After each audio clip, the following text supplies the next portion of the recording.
Hey, everyone, and welcome to the very first episode of the Real Estate Rundown, the official podcast of the Western Upstate Association of Realtors.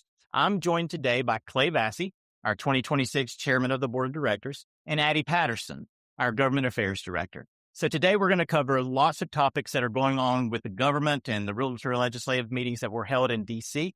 So that's right. We went to Washington, D.C. We had a great time in D.C. We got to see a lot of folks, but joining us was between 8,000 and 10,000 other realtors across the country, as well as leaders within our association. It was a fantastic time. We had a blast. We got to see some folks we haven't seen in a while, got to talk to a lot of people we haven't spoken to in a while, but there was a lot of great points that came out of this. So I'm going to ask you both some questions because we're coming from different points of view on this. So Josh, you being CEO, Addie, you being Government Affairs, Director of Government Affairs for Western Upstate. This was kind of a new role for both of you to step into. Give me one quick highlight you took away from that event. I think just the networking, really. I mean, I got to meet so many government affairs directors from different associations from across the country. We got to brainstorm and network and talk about different ways that we educate our members, that we stay updated on local government issues. So it was really great to hear other people's point of views. Great. Josh? Yeah, so I think the networking is definitely a big component of it. But the part of the networking that I learned in this role this year is that we are not isolated in the events and the topics and the discussions and the issues that we face with our government. So not only do we face issues with local, but we have state issues and national issues that we're all trying to tackle. And everybody right now is dealing with a lot of the same similar issues. So it's nice to get together with like-minded individuals and be able to help find ways to communicate and to tackle these problems together. Yeah, that's right. So there's a lot of problems on the East Coast that's not made it to the West Coast yet, problems up on the north end of the country that haven't made it down to the South. But overall, we stand together when it comes to things such as writing bills or having the opportunity to communicate through government relationships and advocacy. So, Addie, if you would, just for a minute, give us a little bit of information about advocacy and what our role is. I would say local, state, and then national. Well, I think there's a few components. One is education. Advocacy, the first part is educating the members and letting the members educate the government affairs director on issues affecting their industry, their business. And then, of course, the next component is making sure that that information is presented to decision makers, to policymakers at the state, local, and federal levels so that we have a seat at the table when decisions are being made to make sure that those decisions are positive for the real estate industry, are positive for home ownership. That's right. So that seat at the table is extremely important. But what a lot of people forget is the Realtor Association, especially here in the South, we're the largest trade industry in the country. Amongst all other unions, amongst all other trades, the Realtor Association is the number one in size in the South. That gives us a lot of opportunity to speak. And we use funds from RPAC to be able to help us generate information and educate the agents. We also use the relationships that we gather with folks like you, Addie, and like you, Josh, to help us know exactly what it is we need. We don't get a lot of issues back from our agents, which I wish we got more conversation with the membership or the body that we work with. But the things that we see, we attack, even as something as simple as the elections. And so we've just ran through primary elections. We've got some things we're going to talk about with that in a few minutes. But I believe to kind of highlight what our conversation is going to be today, we're going to talk about 21st Century Road to Housing Act, which is phenomenal. It was passed while we were in town. We're going to talk a few minutes about capital gains and what we're hopeful for and what we hope we see for that in the near future. And then, Addie, you're going to give us a little bit of results and a report from the elections, which is going to be fun. So we'll dive right into those if you guys are ready. First and foremost, the 21st Century Road to Housing Act. Addie, what did you draw from this? What do you see from this as a benefit to our members? And before we get into the policy, I just want to say NAR worked so hard on making sure in our realtor fashion that this was extremely bipartisan, overwhelmingly bipartisan, which is how they attack issues, is working with Democrats and Republicans. And so this bill, has been months in the making. First off, we're wanting to eliminate burdensome regulations to building homes and those burdensome regulations to actually purchasing a home. And so that is what this bill really attacks. And it passed the Senate while we were in town. The House then, of course, passed the Senate version, and there was some, back and forth a little bit to make sure that the language was identical. And I made it to the president's desk. And so there's kind of three things that could happen. He could sign it, he could veto it, or if he doesn't do anything, it will become law in 10 days. And that was said to him on Monday. So we're hopeful that this becomes law through one of those channels, because even with a presidential veto, this bill was so bipartisan that, I think the belief is that it would be a veto override from Congress. And so we're going to see how this plays out over the next few days. But we're very hopeful that this is really landmark federal housing legislation that's going to impact our industry, our agents right here at home. So let me interrupt you. There was one particular politician that really grabbed this and ran with it and really helped organize this. Give us some information. Tell us what our relationship looks like, and tell us why this all feels like that one politician really did a great job for the Realtor Association. Well, we should all be very, very proud of Senator Tim Scott, our junior senator here in South Carolina. He's the chairman of the banking committee. So that's banking, housing, and urban affairs. And so he really took it head on, for months, and did, committee hearings, markups, and things to get this ready for a House or a Senate floor vote, and then a House floor vote, of course. And so he deserves a whole lot of credit. And, I believe his personal background has some real estate in it. And so he obviously understands our issues and our industry very, very well. Well, I'll tell you, it was very interesting. We did get to sit down with Lindsey Graham, which was really, really great. As we were talking about this bill and was very appreciative to Lindsey about this, he looked around and said, "So what did Tim say about it? Is this good? Are we good?" And he was really excited with his relationship with Tim Scott, but also that something that Tim had worked so hard on had been approved. We see that as a win, but if you haven't had the chance to look that up, we'll try to add that so you can click on it below and see kind of some of the highlights of that. But it really is going to help us in our market, specifically in our Oconee County market, Anderson, Pickens, and the Upstate. There's lots of ways that this could really do good things for us in our market. So make sure you click on that link and read through that and see exactly what it is we're waiting on here. So, Josh, if I'm understanding correctly, there's a few things that can happen here. One is the president says yes, and he signs off on it. The other is president says no, but what happens if nothing happens? Yeah, so it's kind of an interesting situation that we have here, because the president had come out and said before this had been passed on the Senate and the House floor that until another piece of legislation passed that he's pushing for, that he's not going to sign another bill into law or another piece of legislation into law. And so that's what we're kind of looking at right now is, unfortunately, this bill that is so incredibly bipartisan, just overwhelmingly bipartisan, is right now it's hung up on his desk because he says, I'm not going to sign it. So we have, as Addie said, we have three different potential outcomes here. We have one that he will sign it, and that's a yes. It's in law.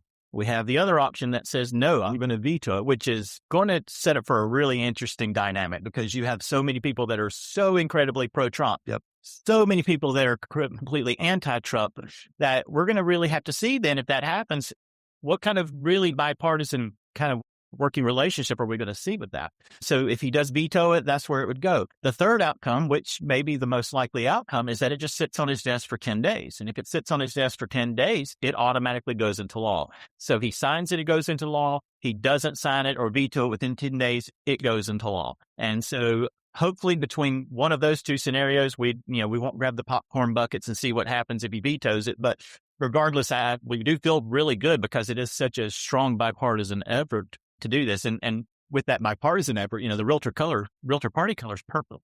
And, you take going back to elementary school, you take your color wheel, you got your red and your blue, you mix them together and it's purple. And so just to be very clear here is that the realtor party doesn't support a single party. We support issues and candidates that help benefit the housing industry. And that's what we're seeing here with this bill being so incredibly nonpartisan that it's completely a purple bill. It is. Everybody seems to agree with it and agree quickly with it once it was complete. So it's a great progression. Now, we've got some ties politically with local government. We've got some ties politically with state government, and we've got ties politically nationally. And a lot of those opportunities come through funds with RPAC, right? It comes through events and activities of RPAC. I think, Addie, do me a favor, just to make sure everybody understands. Give me a quick definition of advocacy and then what RPAC does with that advocacy or with those funds to assist in advocacy. Advocacy here at Western Upstate is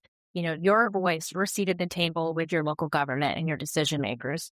RPAC is a tool that we use, obviously, to help with those efforts. And so it's a way for members to participate, to chip in, to be a part of this political action committee, this RPAC that we can use to have a member-driven process to ensure we have candidates and elected officials who really truly understand our issues, the issues of affordability, the issues of buying your first home, of setting up wealth for your family. And so that's what we really want to use the RPAC for. So a couple of other projects we're working on, and we'll speak briefly about those, but RPAC funds are helping in that, especially with folks that are on the same agenda as we are. One would be capital gains, right? Capital gains tax is a huge conversation right now. Josh, what do you have? What do you know? Yeah. What are we hearing about possible changes in capital gains? Don't get too excited. We're not making promises, but what are you hearing? Yeah. So currently the capital gains has not been updated since 1997. And a lot has happened since 1997. Right. I mean, we're almost 30 years down the road since that happened. And so, of course, even over the last 6 years, home prices have just skyrocketed. And so right now, the capital gain sits at $250,000 for single, $500,000 for married individuals. And to keep from getting hit by that capital gains tax, we're seeing a lot of people just hunker down, stay in their homes. They don't want to sell. There's, a lot of, we think of like a lot of boomers, for example, who may want to downsize and they're not going to downsize because of this. So there's two bills that are out right now that are looking to double that, 500 for singles and 1 million for married. That would be a humongous win. Talking to some of the legislators, in DC, it's not got a lot of traction right now. So we don't want to get everybody's hopes up that this is going to happen, but it's something that NAR is really, really working on. It's something that we're going to continue to work on anytime that we go to those, because it's definitely needed just to bring those values up more in line with what we should be. I still think that's probably low, but it's more commensurate to where it should be as opposed to where it is now. So if someone bought a home, and I'm just throwing random numbers, but someone bought a home for $600,000, $700,000, and they're outside of their capital gains 2-year window and they sell that home, there's some concern with what they'd have to pay. Mm-hmm. And the public's not knowledgeable about what that looks like. And so there's not a lot of conversation about it, which also means it doesn't get a lot of push into the politics. So you can't really complain about something you don't know about. And it's our job as real estate agents and as realtors and as a body at Western Upstate to be able to dive in and have those answers and be able to talk about those things. Very few agents take a listing, we'll do a net sheet and then list in capital gains in the net sheet now. Right? It's a concern, especially in markets that have been so strong as ours over the past 5 years. You look at 3 years ago, we nearly put a 30% increase on the homes that we were listing, and they were selling for that. And so there's a lot of money being made, but then a lot of money that you were making that was going back to the government. Well, you're exactly right. The boomers aren't wanting to sell because they can't find something that matches their needs and the price point where they need to be. And then they really don't understand what it's going to cost them to sell. And so if they bought that house several 20, 30 years ago, and they make more than the $250,000 or $500,000 on that home, whatever's past that, they've got to pay taxes on. And so they choose not to sell instead of sell, which is displacing our opportunity for having more properties to sell also. So it's holding us back a little bit. You would sell if you didn't have to pay so much in taxes, so much capital gains.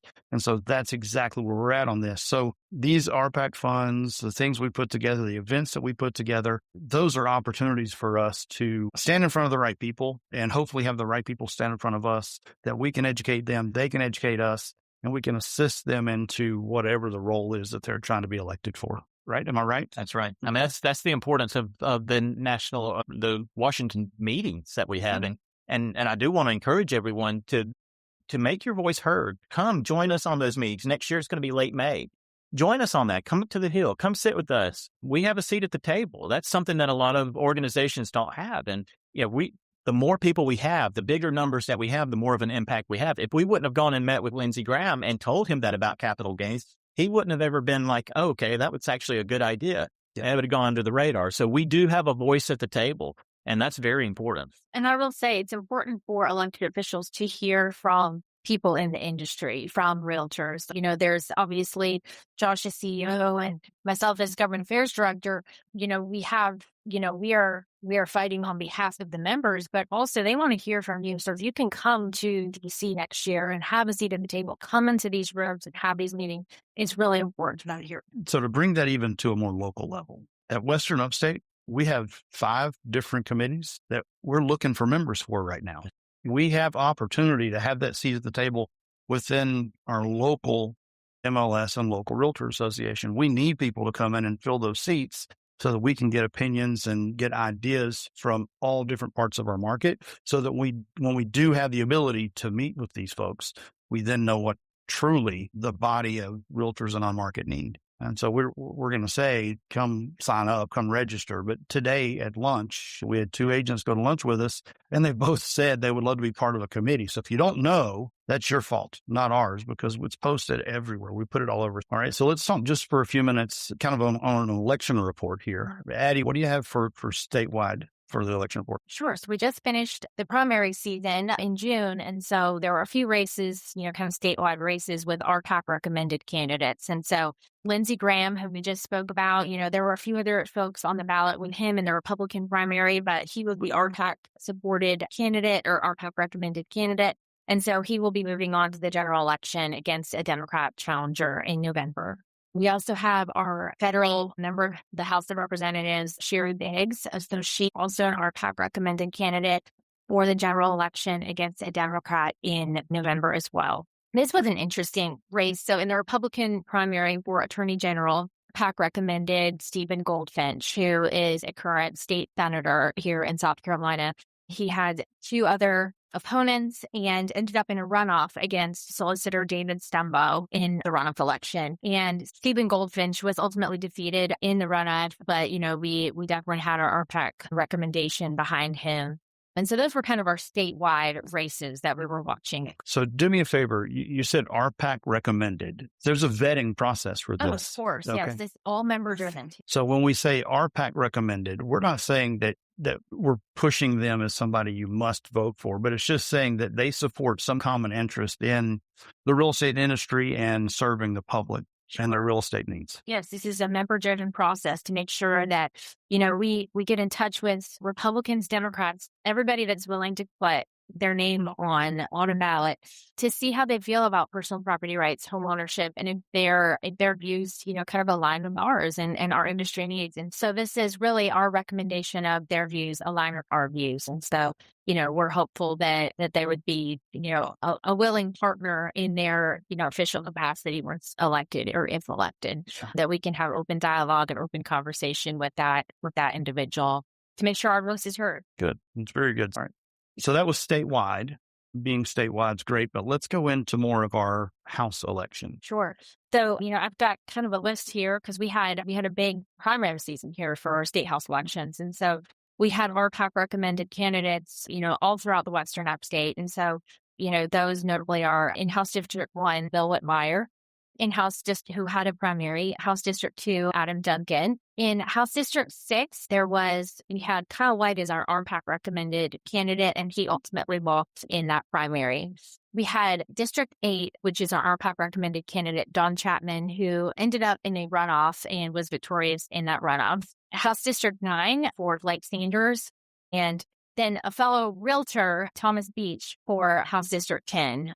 And finally, Craig Gagnon in House District 11. That's great. So, a lot of those names from just being part of your local communities, but we really do get involved with those folks. So when you look at Don Chapman, you look at Adam Duncan, you look at some of these names that you just kind of dropped on us, they're really involved and they want to know what they can do to help us. And I can't tell you the number of times I've been to dinner and one of them walk up to me and say, okay, what do y'all need from us now? What can I do for your group? What can I do for the realtors? And I hear that from them when I see them. And they're serious. They want to help. They really want to come out and help us. They show up for events that we host for them and then their benefits. So it's always great to see success from some of those conversations.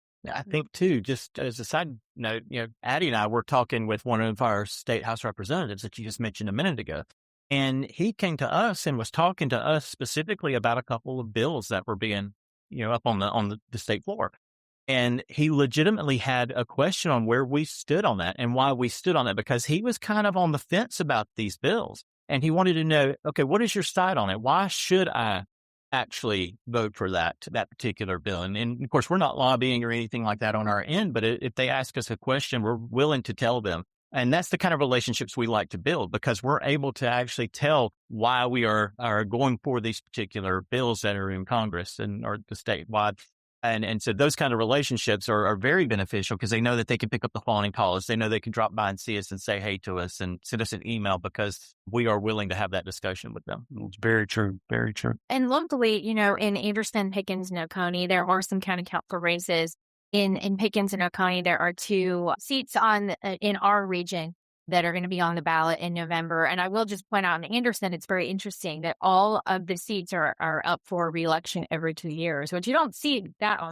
So you're saying everyone on county council has to be revoted every how often? 2 years. 2 years. And so no matter what they're working on, typically if it doesn't get completed in 2 years, it probably has to start over. Yeah. So we're going to have some new faces on Anderson County Council. There's a few that don't have a challenger in November. And so the primary, kind of dictated who was going to be there in January. Wait, I'm sorry. This is blowing my mind. I want to make sure, what other counties that you're aware of do this? Not in our region, because Pickens and Oconee, like I mentioned, just in our region, we've got 2 in each. But it's not often that you. Anderson, do you hear how crazy this is? This is crazy. You could literally wind up with a completely different county council. If there was a challenger amongst every one of those seats, they could replace the entire panel within one vote. And this could be the end of a term and could open up a whole nother term for 2 years of folks that don't have any idea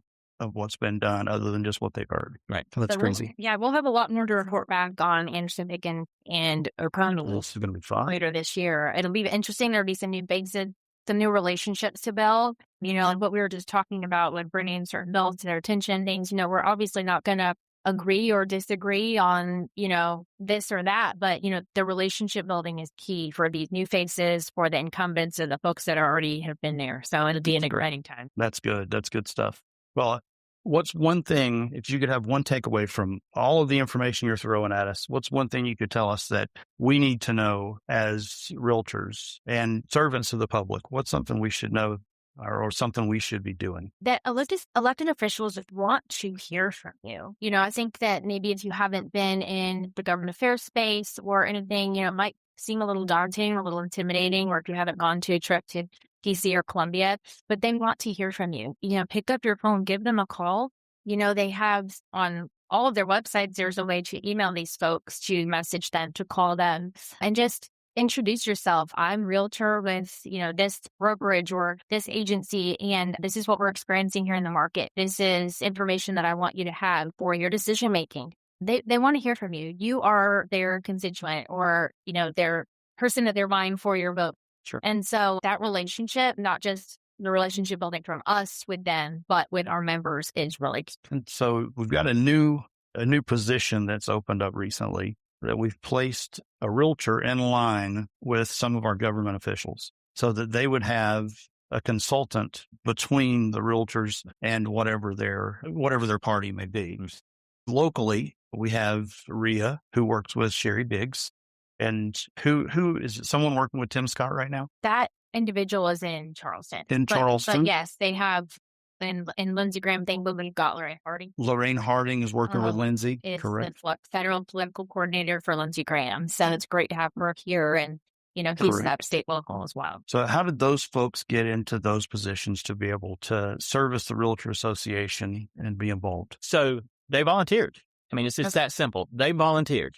They got involved in their with the state association. They got involved locally. They know these individuals. They know how to get in touch with these individuals. And there's an application process that's in place. So, so I mean, so we've got our federal political coordinators, but, interestingly enough, now we've got state political coordinators. Mm-hmm. That's the brand new one from last year. So the state is still looking for state political coordinators to help with that, to help have those individual relationships with those representatives that we have. It's extremely beneficial to them. Important. So, I mean, I feel like we keep beating the drum here, and I just want to keep we'll keep beating it. Get involved. I mean, it's just that simple. Yep. Get involved. You know your representatives. We have a personal relationship. I guarantee you, every single representative that we have, some realtor knows them. Yeah. And they know some realtor also. Absolutely. They bought a house before. Yeah, typically. So get involved because we need your voice. We need your voice on the state level and, locally, we need your voice too. Yeah. So it's very important. We have a government affairs team. We have an RPAC committee. We need your voice. We need you to be involved with us so that we can reach out to these elected officials anytime we have a concern or something's coming up that we need to bring their attention to. That's good. Yeah, that's true. Very true. We've got the Road to Housing Act we've talked about. We've talked about the capital gains a little. We've got the election report that we've spoken about. We talked about the Washington trip. Let's do a couple of seconds and talk about just our association. Let's dig in. I'm going to hammer you guys with questions, and I want you to give me quick, short answers on some of the questions I'm going to throw your way. All right. And this one's a very, very, very difficult question for you, Josh. Very difficult because I said short answer. What's new? A lot. Good answer. No. So give us some tips and tricks, some things that we've rolled out recently, and don't tell about the new stuff that's coming. No stuff coming up. We got stuff, but I can't talk about that. Short answers. I want to bring your attention to RE Technology. You should have an email from them. Brand new member benefit. We're talking saving you a couple $100 a year on this. We're not charging you anything for it. So it's a great member benefit, and it's exactly what the name says, RE, Real Estate Technology. It's everything that you could want from webinars and short videos, daily emails, up to a weekly email, and then some things that are coming up, monthly that you have, things that'll help with your Google placement, AI placement with real estate, those kinds of things. So it's stuff that you've asked for. We sent out surveys, you've asked for it. You have no excuse now. So it's there for you. Great. So that's the biggest, the newest, latest, greatest thing that we've released. But one more thing here is I want to mention Artie. So Artie, but you've seen it on Matrix. You've seen it on our website. You maybe called us on the weekends or after hours and you've gotten to talk to Artie. To be clear, Artie is the little owl at the bottom corner of your MLS screen. Yes. And so I think a lot of people don't realize other than, hey, this thing's in the way, kind of a thing. So what Artie is this is not a good ChatGPT or a Google Gemini or a Claude, but it is a chatbot, an AI chatbot. And the difference is that the information that you can glean from it is information that we feed into it. So it's not going to go out and look at something that's happening in California and giving you an answer based off of that. It's going to give you specific answers based off of the information that we have and that we feed it. So you want to know about signed ordinances in Anderson County? Ask it about signed ordinances in Anderson County. You want to know what form to use for compensation? Ask it, what form do I use for compensation? You want to ask it a question about code of ethics? Ask it a question about code of ethics. You want to know how to get your super key? Ask it. It'll tell you. So what happens if I ask a question it doesn't have an answer to? So, and that happens. I mean, let's just be fair. It happens because it's only as good as the information that we provide. And we can only provide it the information that we think that Artie needs. So what happens is that every week we get reports. We get reports based off of what you utilize on the chatbot. We get reports based off of when you call in and talk to Artie, and we get a success score. Hey, Artie answered this answer correctly, but Artie did not either know this answer correctly, or you might want to review this because we're not sure. And so we're able to look at those questions. And if there is an answer that Artie didn't know or was quite uncertain about, we're able to feed it the information. So Artie is always growing. It's always learning. So you may not have the answer, today from Artie. Go back and ask it another week later, and Artie will probably give you that answer because we do feed it. Quick demonstration on Artie. I was with you whenever they presented to us. A quick demonstration was the gentleman asked how many chickens were permitted in that neighborhood, and Artie knew. So if you have particular questions or particular data that you think everyone should know, get in touch with Josh, get in touch with our staff, send that information in, and Josh will proof it and then probably submit it and put it into Artie. That way, when other agents are asking those questions, a great point for that is going to be HOA dues and HOA fees. So if you've got a list that you'd like to have inputted into the MLS, send that in. That way, when someone asks that question, it can be pulled up. Yeah. So, because that information is terribly difficult to come by. What were these HOA fees? This would be something that we'd love to have, or HOA. Yes, that information that your clients would love to have. It's incredibly hard to pull from. If you have it, send it to us so that we can make sure that it gets uploaded so that somebody does ask a question, member of the public or an agent, then we have the answers for them. That's right. Very good. Very good. So, Addie, we've opened opportunities for committees. So we've not had committees in several years, large numbers of committees, but we're into about 4 or 5 committees. We have a government affairs committee that we're working on. We have an RPAC committee, and I think you're involved with both of those. What are you looking for? What are we hoping to do with those 2 committees? Sure. I'll start with RPAC since we discussed the election results. We're looking for individuals that are great at, gathering our members together, fundraising for this cause. It's really our insurance policy on the business. And so we're looking for folks that are really engaged with what members might like to do to fundraise, to gather together, to talk about, the issues before us. The Government Affairs Committee is a group of just really dialed in individuals that know some elected officials around our region. They help with our candidate screening process during elections, like we just had in the primary election season, to make sure that it is a member-driven process for the RPAC recommendation. And so these government affairs individuals, we speak about certain ordinances before our counties and, how should we respond? How should we educate our members on those? And so they're really kind of the guiding lights of how we deal with issues that come before us. Okay, very good. What are some issues? Let's just throw this out there. One quick question, one quick answer. What's our largest issue we're dealing with in our market right now that you see, Addie? Moratoriums. All right. So Oconee County has a moratorium. Anderson? County has a partial. Pickens has a partial. I mean, a corridor that was extended. Okay. So if you don't know what moratoriums are, don't worry. All you got to do is call and ask. I bet if you ask Artie's going to tell you. Artie knows what moratorium is. So moratorium is a huge problem right now in our market because it seems as though there's a lot of folks moving to our market. And as we are in the number 1 state for transient adults, Oconee County seems like it's right there at the top, right? And Anderson even more than Oconee County. So there are a lot of folks moving in our area. I was asked the other day, when those folks move here, where do they work? What do they do? And it's a lot of people moving for jobs in Greenville, moving for jobs in maybe Greenwood or here, but they've got to have somewhere to live. And we're back to affordable housing and we're back to all the issues we have. And if we aren't building in those areas and we can't build in those counties and we can't control housing and affordable housing, then they've got nowhere to go. And so it's really causing a big problem. That fully builds to inflation. Yep. And it's disgusting how the moratoriums have really impacted our communities. And now that everyone wants a moratorium, you really nowhere to build. So, all right, Josh, number 1 problem for you. What do you see? So obviously, legislatively, we're talking about moratoriums. But you also got to look at the other side of things with impact fees.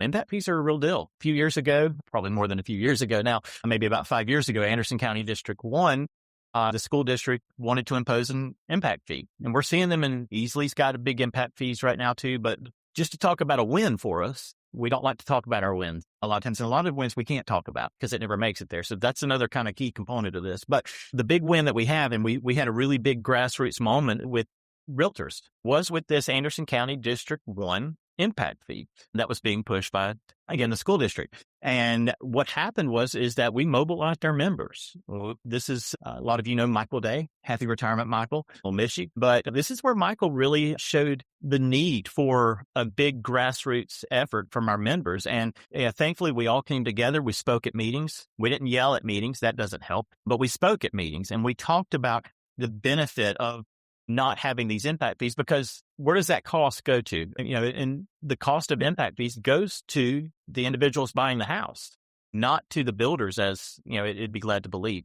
So that's a big thing that we've had to fight with. And that fight was well won, right? It was well won. We did a great job. And the fight's never to end the opportunity. The fight's always to find a better way. And being the largest trade organization in the Southeast, we can do that with just our sheer size. So I love the fact that was a win. I love that there's a lot of things that we can't talk about that we won on, but we don't lose a lot. When we come together, we win a whole lot. I must say, I think our biggest problem within our association truly is agents trying to find a way to explain their value. Yeah. And we've been challenged so harshly for the past 5 years that finally, when we went to DC this year, we got to talk about not just our values and the legalities of what it takes to be a real estate agent or a realtor, but we got to talk about what the public needs again. So we're back to serving the public instead of just trying to keep our careers moving in the right direction. But I believe that realtors are having a very, very hard time explaining their value. And it's because they don't get involved the way that we need them to. We need them to get involved just in something as simple as reading your weekly report, right? And understanding that there's a value to the association and there's a value to the fees and dues you pay. Plus, there's a value to the education that you can get from these activities. We don't go to DC and step away from our families so that we can come back and keep that knowledge to us.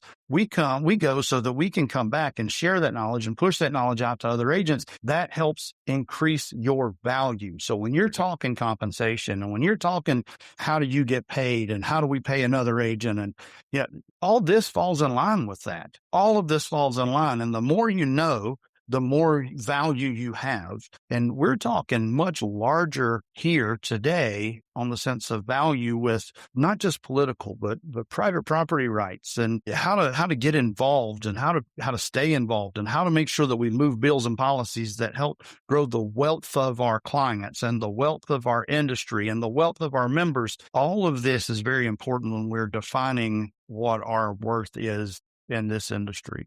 And so I think our biggest problem now as an agent, as a CEO, and as a director of governmental affairs truly lays all out into this giant knot that we don't need to untangle because everything plays off of each other. Yes. And truly it comes down to, as you said a couple of times, volunteering, right? You said it a couple of times, education, right? And then creating self-worth. So we need to get to that point quickly. And the best way to do that is lean on the services that's offered by the associations you're part of. In closing, is there anything you feel like you need to say to the agents? Is there anything you want to say exciting or maybe give them a tidbit on coming soon? Yeah, not coming soon itself, but yeah. So as beating the drum again, get involved because there's so much. Clay, you just hit it on it a second ago. Read the weekly. If you're listening to this and you have not read the weekly, read the weekly. There's so much you're missing. There's so much you're missing. There's a lot of information in that weekly update. We don't do it just for fun. We don't have to do it. We do it because we think that you need that information that we're given to you. And we're going to be the source of that information. A lot of times now we're relying on ChatGPT and the other AI services to give us the information. And that information, listen, is not always reliable. Get out. Believe it or not, it's not. What I can guarantee is that if I send you something, it's reliable because it's been vetted. We've vetted it. NAR's vetted it. SCR's vetted it. It's vetted. It is the right information. And it's information that's going to help you. We've released all kinds of tools and services over the last year and a half. We've released so much that could benefit you on your business. And if you don't know half of it, you're missing out. Yeah. So read what we send to you. Don't delete the emails. Don't skim over the weekly. Don't just go, oh, that's just another email that's in my inbox. Yeah. It is another email in your inbox, but it's an important email in your inbox. Yes, it is. It is. And you do a great job with the video highlighting what is all inside of that weekly. So great job there. Addie, what do you think? I would say this is a team approach. You are a realtor out in these communities every day. If you hear of something coming down the pipeline in your local government, in a town or city that you live in a county that you live in, let me know. I may have heard of it, or you may be the one bringing it to me, but that's important information. If you know of a different policy that people are considering, definitely use this as a team approach. Do not be afraid to give us a call, email us to let us know what you're hearing in your community. It's really helpful. Well, I've got to say, we are the tightest run association in the state. We have a very few number of employees, but we offer more than anyone else offers. It's amazing how at the cost being, from my understanding, Josh, tell me if I'm wrong, our monthly cost for our association MLS dues is second lowest in the state. The the association is actually the lowest. The lowest in the state. Lowest. Okay. Second lowest on the MLS. Second lowest on, so 1.5. No. Yeah. But with that said, there's a lot that we offer and more tools. And we have 2 or 3 tools now that we're the first in the country to offer. Yes. So we really have something great for all of our members. We really have something great for anyone that cares to dive into any part of this business, be it listing side, buyer side, leadership side, political side, investment side, ... We could go on and on and on. But if you have your license and you are a realtor and you're part of a realtor association, you have access to all those things. If you're a member of Western Upstate and a member of our MLS, you have access to all those tools. And it just gets better and better. It really does. We've got lots of great things coming. We've got lots of great contacts. We need lots of help. We need lots of volunteers. So you've got the information. If you don't, we're going to try to find a way to put some information below so that you can click and get that information. But feel free to call, talk to any of us, and we'll get you connected. Anything from you, Josh? Nope. Just all right. Definitely reach out to us. Reach out. We're here for you. I mean, that's we're here for you. So yeah, reach out to us if you need us. But thank you, Clay. Yep. For helping moderate this. Addie, thank you for your insights on government. We really appreciate it. We hope you enjoy this. We're going to keep doing this. It may not be, probably won't be government every time. We're going to try to bring a lot of new information to you in different ways. And this is one of the ways that we're going to do it. So thanks for joining us today. And we'll see you again, hopefully in the next month.